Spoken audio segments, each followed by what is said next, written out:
વહાલા મિત્રો, પ્રણામ. સર્વે સંતુ નિરામયા. સર્વેની સ્વસ્થતા સાથે શું તમને ખબર છે કે આપણા શરીરની સ્વસ્થતા તરફ પગરણ કેવી રીતે કરી શકાય? તેના માટે આપણી રોજિંદી દિનચર્યામાં કેટલીક સુટેવોની જરૂર પડશે. જો તમે નિયમિતતા અને યોગ્ય રૂટીન સાથે શરૂ કરશો તો 21 દિવસ એટલે કે જસ્ટ ઇન 3 વીક્સમાં સારું સ્વાસ્થ્ય પ્રાપ્ત કરી શકશો. આના માટે કેટલાક પાયાના ફેરફારો જરૂરી છે, જેવા કે માનસિક ફેરફારો, તમારી દિનચર્યામાં ફેરફાર અને તમારા આહારમાં ફેરફાર.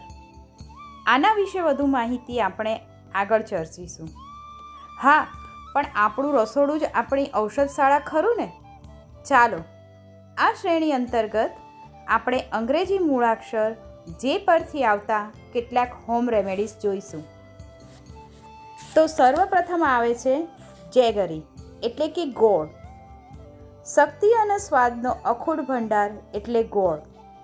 અને હાલની ચાલી રહેલી શિયાળાની સિઝનમાં અમીર ગરીબ દરેકને પરવડી શકે એવું કોઈ સસ્તું વસાણું હોય તો તે છે ગોળ. એક ટુકડો ગોળ લો અને તેના પર 1 ગ્લાસ પાણી કે હૂંફાળું દૂધ. બસ, શરીર ઉષ્મા અને તાકાતથી ભરપૂર થઈ જશે. એટલું જ નહીં, સાથે રોગપ્રતિકારક શક્તિમાં પણ વધારો થશે અને વધારાનો કફ પણ ભાંગવા મળશે.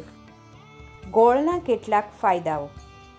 ગોળ એ રસાયણોથી ભરપૂર ખાંડનો સરળ અને સસ્તો પર્યાય છે. આયુર્વેદના મતે ગોળ તમને શ્વસન તંત્રને લગતા રોગોમાં મોટી રાહત આપે છે. ગોળ વાત, પિત્ત અને કફની સામેનો જોરદાર લડવૈયો છે. અસ્થમામાં ખૂબ મદદરૂપ થાય છે. શરીરના બીપીને કંટ્રોલ કરે છે. ગોળ શિયાળામાં હાડકાના દુખાવા અને હાડકામાં થયેલા ફ્રેક્ચરમાં રાહત આપે છે. તેમાં પુષ્કળ પ્રમાણમાં લોહ તત્વ હોવાથી લોહીની ઉણપ દૂર કરે છે. ગોળમાં વિટામિન એ હોય આંખોનું તેજ વધારવામાં મદદરૂપ થાય છે. ત્વચાની સાર સંભાળ રાખવામાં પણ મદદરૂપ થાય છે. પણ અતિ સર્વત્ર વર્જ્યતીની માફક ગોળની પ્રકૃતિ ઉષ્ણ હોય ગોળનો વધુ પડતો ઉપયોગ નુકસાન કરે છે. હવે બીજું એક જેકફ્રૂટ એટલે કે ફણસ. ફણસ સ્વાદે ગળપણવાળું હોય વિવિધ વાનગીઓ બનાવવામાં ઉપયોગમાં લેવામાં આવે છે.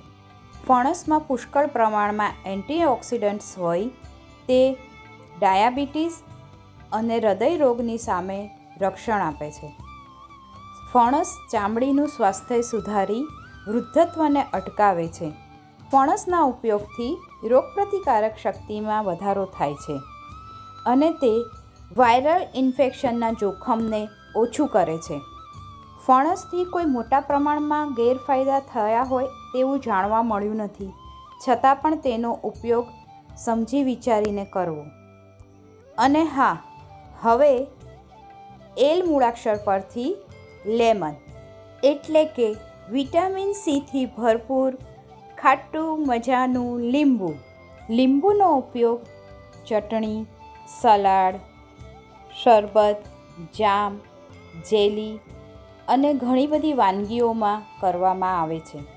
એકદમ સસ્તું અને લગભગ દરેક વ્યક્તિને પરવડી શકે તેવું લીંબુ વિટામિન સીનો સ્ત્રોત તો છે જ, પણ સાથે સાથે તે તમારા બીપીને કંટ્રોલમાં રાખે છે, વજનને નિયંત્રિત કરે છે, તાવ અને શરદીમાં મદદરૂપ થાય છે.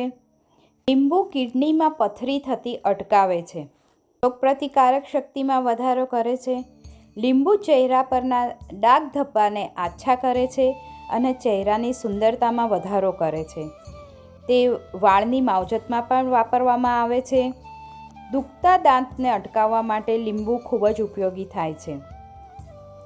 નાકમાંથી થતા લોહીના રક્તસ્રાવમાંથી બચવા માટે લીંબુનો ઉપયોગ કરવામાં આવે છે.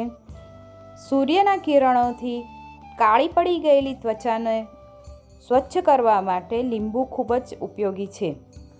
વિવિધ વાનગીઓમાં સ્વાદ અને સુગંધમાં વધારો કરતું લીંબુ વધુ પડતો ઉપયોગ કરવાથી એસિડિટી પણ વધારી દે છે. હવે આપણે પ્રોટીન અને ફાઇબરથી ભરપૂર એવી લેન્ટિલ્સ એટલે કે દાળો વિશેની માહિતી લઈશું.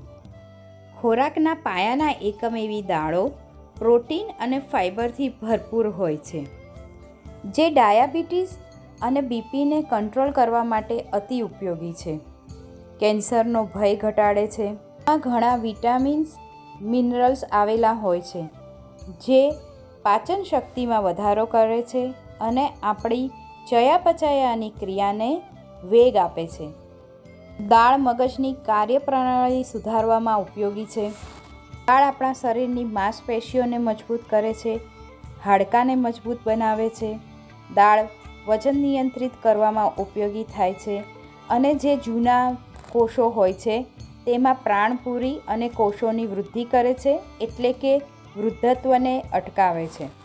હા, પરંતુ દાળનો વધુ પડતો ઉપયોગ ગેસની પરિસ્થિતિ સર્જે છે અને ઘણી વખત શરીરમાં કબજિયાતને પણ વધારી દે છે. વધુ એક એલ મૂળાક્ષર પરથી આવતું ફળ એટલે ખાટું મીઠું લીચી. લીચી મસ્ત મજાનું ગુલાબી રંગનું ખાટું મીઠું ફળ છે. તેની સુગંધ ખૂબ જ આહલાદક હોય છે. સ્વાદે ખાટું મીઠું લીચીનું ફળ તમારી રોગપ્રતિકારક શક્તિમાં વધારો કરે છે, પાચન શક્તિમાં વધારો કરે છે અને વાયરસથી થતા ખાસ કરીને હર્પીસને અટકાવે છે.